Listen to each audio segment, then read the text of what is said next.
Good morning in the beautiful Galilee morning.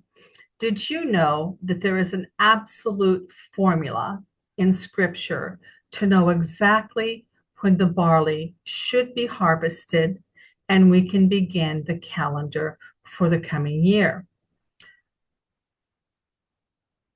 In scripture, when you see something, whether it is a Hebrew word or a situation that contains a specific Hebrew word, usually the first instance when we see it, there's a lot of vital information that's provided.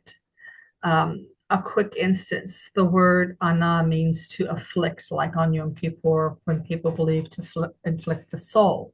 Well, in the first instance of afflict, we see that basically Elohim is saying in that verse with that word to allow yourself to be dominated and submit in that situation your being in an afflicted way. We see it with Sarah and Hagar.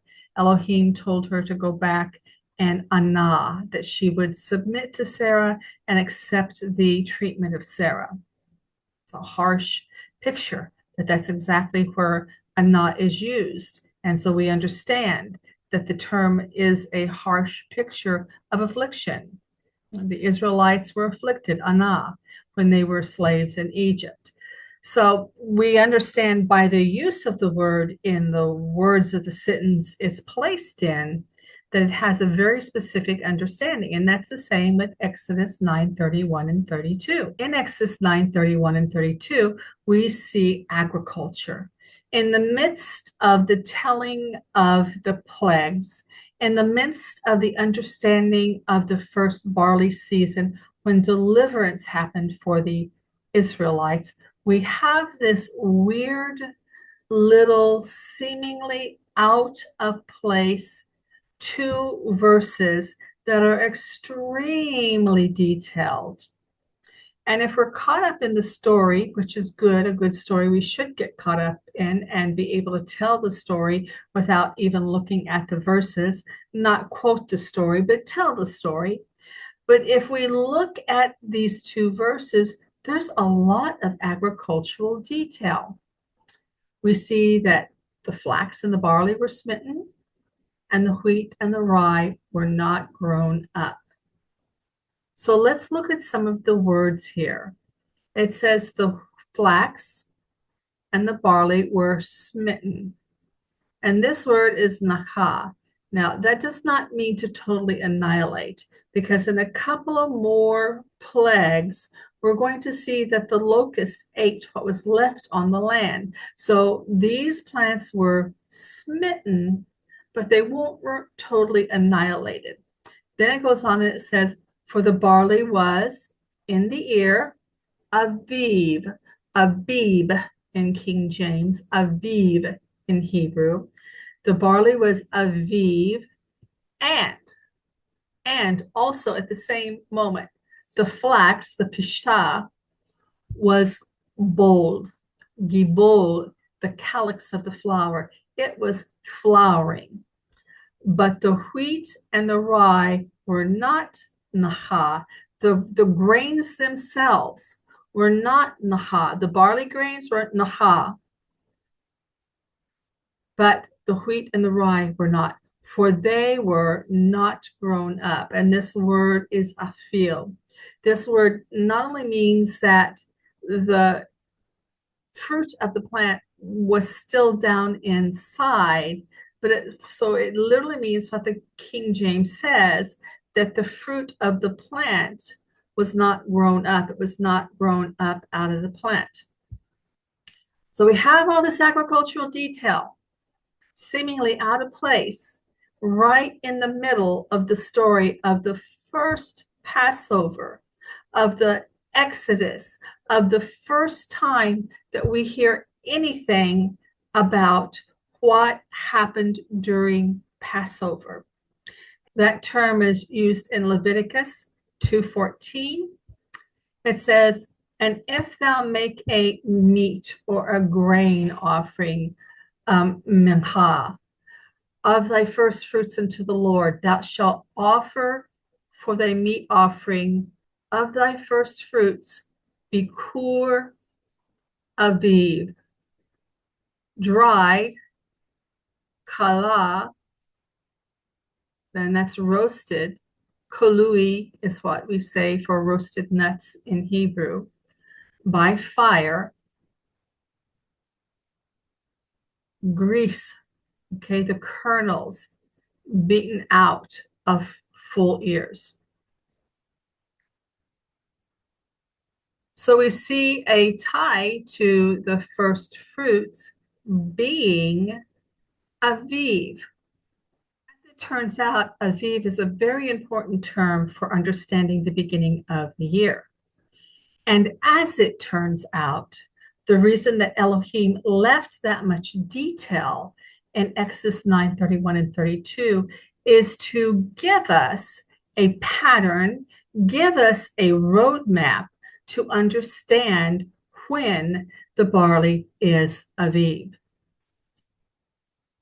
In the time of the Aviv barley, even in the land of Israel, and I'll tell you the story in a minute, not only will the barley be soft dough, we'll talk about that, soft, dry dough, but the flax will be in bloom, and the wild emmer wheat will be standing in the field, but their heads will not have exited the plant, just exactly like we read in Exodus 9:31 and 32.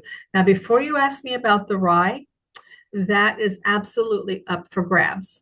And by up for grabs, I mean that we have no conclusive evidence of any, I'm going to use this term, we have a seed bank in Israel, of any, through the seed bank, verified wild rye growing here. But the fact is that we have 3 of the 4 components that were all supposed to happen at the same time. And the only thing with the rye is it would have been in the same condition as the wheat. So the question is do we really need the rye also to be standing without its head showing, when we have the wheat without its head showing, when we have barley that's showing the condition of Abib that we're going to get to, and when we have blooming flax? Now, briefly, let's talk about the flax, because I don't want to make this too laborious. These are supposed to be bites, sound bites. During the first century, Herod had the Galilee change from growing grains to growing flax. Why? Because during the Roman occupation, Rome was outsourcing their grains from Africa cheaper than they could buy them in Israel. So Herod, being the wise man he was, at least in business, commanded that the farmers in the Galilee grow flax. The purpose of this flax was for the Roman soldiers not only to keep cool in the summer and warm in the winter, because flax can do that, or linen can do that, but they would use layers of linen with animal fat, and they would make body armor. So that was a lucrative business in the first century, to the point that our region was the largest producer of flax to linen in the ancient world. Do you think it's a coincidence that our Father all those years ago looked down and said, my people yet to come are going to need this information. I'm going to make Herod grow flax because I'm going to give Rome cheap grains from Africa. It's a clue that when the barley here is Aviv, that condition that's needed to make a first fruits offering, as we saw in Leviticus 2, that the flax will be blooming and the wheat is above the earth, but there's no fruit coming out of the blade. Over the years of watching this process of the flax being ready, the barley being in a certain condition, and the wheat still being down inside the plant, the wheat kernels, the wheat fruit down inside the plant, I have learned that Abib means a condition of the grain where it is dry. You can break it open. It looks starchy. It's dry, but it's soft. And by soft, I mean you can take the kernel and you can make a ball, a dough, as it were, between your fingers. And there's no moisture because the moisture has been consumed in creating the starch. This is the condition of Aviv. This is the condition of the grain when the flax is blooming and when the wheat is still down inside of the plant. Then this is the condition of the barley. In fact, beloved, what we have been given by Elohim is if you want to look at it, a formula to know when the barley is Abib. And just like we read in Exodus 2, that barley grain has to pass through fire, kalui, roasted, kala, roasted, and then make flour to be offered in the temple. This barley in this condition will do that. That command to roast the grains is because there is to be no yeast offered with our first fruits offering. With our meat offerings, no yeast, no leaven could be offered. And every wild grain growing in Israel has naturally occurring yeast flora. It is a positive command that it must be roasted to destroy that leaven before you make a meat offering presentable to the Father. And this barley in this condition, as I proved in the past videos by actually doing it here on the property, will indeed pass through the fire and make a meat offering. We don't have to look at the Sedach scale. We don't have to look at the Fig scale. At modern barley, which modern barley is a predecessor of the wild wheat, and like many predecessors that have been so terribly hybridized and even genetically modified at this point, look very little like, or react very little like their ancestor, their ancient ancestor does. In fact, just a point on that, many scientists of the world will tell you that they believe that barley was first known in this area where I live, in this Jordan Valley Rift area. So this area has been growing the ancient barley, the wild barley, the volunteer barley, however you want to call that term, for a very long time. The bottom line is we don't need to guess when the barley is Abib. It is not open for interpretation because the scripture interprets it. Please keep this in your mind as you may or may not begin to explore other people who inspect the barley, who have other ideas. We stick with the scripture. The scripture is sure. This absolutely works and has worked for years concerning when we should harvest, or when this wild barley would have been ready for harvest and offering here in the land of Israel. So let's review a little bit on our series of understanding the calendar for new people coming into this area of the scripture. We saw first that the grains are in the earth. At the beginning of creation, we saw in Genesis 2 that Elohim had placed the grains in the earth in the day that he created the heavens and the earth. So the grains were already there. Does that fit the pattern today? Yes. At the end of our dry season, all of the grains have fallen to the ground and they're waiting in the earth. In that same chapter in Genesis chapter 2, Elohim says not only did he put the seeds in the earth in the day that he created the heaven and the earth, but he used the word suspended. And he said, because Elohim had not caused it to rain, and there was no man in the beginning when Elohim created the heaven and the earth to plow, to open the soil.